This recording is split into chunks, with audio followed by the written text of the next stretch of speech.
ఇప్పుడు కేవలం 7,999 up to 10 kgs వరకు బరువు తగ్గి అధిక బరువు నుంచి వచ్చే ప్రధాన సమస్యలను దూరం చేసుకోండి. హాయ్ హలో నమస్తే, welcome to movie mixture. Rashmika touch చేస్తే 100 కోట్లు కొల్లగొట్టాల్సిందేనా? ఫ్లాప్ మూవీ అయినా సరే 100 crore క్రాస్ చేయాల్సిందేనా? బాలీవుడ్ యంగ్ హీరోస్ కి ఆమె లేడీ లక్కగా మారిపోయిందా? నెక్స్ట్ లేడీ ఓరియంటెడ్ చిత్రాలతో సందడి చేయబోతుందా? విజయ్ దేవరకొండతో సినిమా సంగతి ఏంటి?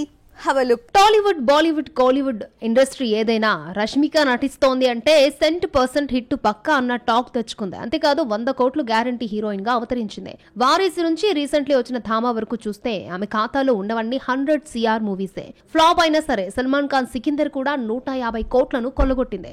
పుష్పతో నేషనల్ క్రష్ ట్యాగ్ తీసుకున్న రష్మిక హిందీలో కెరియర్ స్టార్ట్ చేశాక కాస్త ఆటుపోట్లు ఎదుర్కొన్న యానిమల్ ఆమెకి బూస్టర్ అయింది. అంతేకాదు రణబీర్ కు హైయెస్ట్ గ్రాసర్ చిత్రంగా నిలిచింది. వెంటనే వచ్చిన పుష్ప 2 హిందీ, తెలుగులోనే కాదు హోల్ ఇండస్ట్రీలో ఎన్నో రికార్డులను క్రియేట్ చేసింది. చావా కూడా విక్కీ కౌశల్ ఖాతాలో బిగ్గెస్ట్ హిట్ గా నిలిపింది. ఇక తాజా ఫిల్మ్ థామా డివైడ్ టాక్ తో 100 కోట్ల నెట్ కలెక్షన్స్ ని క్రాస్ చేసింది. ప్రపంచ వ్యాప్తంగా 132 కోట్లు వసూలు చేసింది. తొలి రోజు 25 కోట్లు కొల్లగొట్టి ఆయుష్మాన్ ఖురానా కెరియర్ లోనే ఓపెనింగ్ డే హైయెస్ట్ గ్రాసర్ చిత్రంగా నిలిచింది. ఈ ఏడాది ఇప్పటికే 4 సినిమాలతో పలకరించిన national crush next lady oriented చిత్రాలపై ఫోకస్ చేస్తోంది. నవంబర్ 7న ది గర్ల్ ఫ్రెండ్ రిలీజ్ కాబోతుండగా మైసా షూటింగ్ జరుగుతోంది. ఇక హిందీలో కాక్టైల్ 2 తో పాటు మరొక ప్రాజెక్ట్ కి సైన్ చేసినట్లు టాక్. విజయ్ దేవరకొండతో రాహుల్ సాంకృత్యన్ డైరెక్షన్ లో తెరకెక్కబోయే సినిమాలో రష్మిక హీరోయిన్ గా ఫిక్స్ అయినట్లు బస్. కానీ రౌడీ జనార్దన్ ప్రాజెక్ట్ బడ్జెట్ ఇష్యూతో కాస్త పోస్ట్ పోన్ అయినట్లుగా సమాచారం. మరి ది గర్ల్ ఫ్రెండ్ తో రష్మిక మరొక 100 కోట్లను తన ఖాతాలో వేసుకుంటుందో లేదో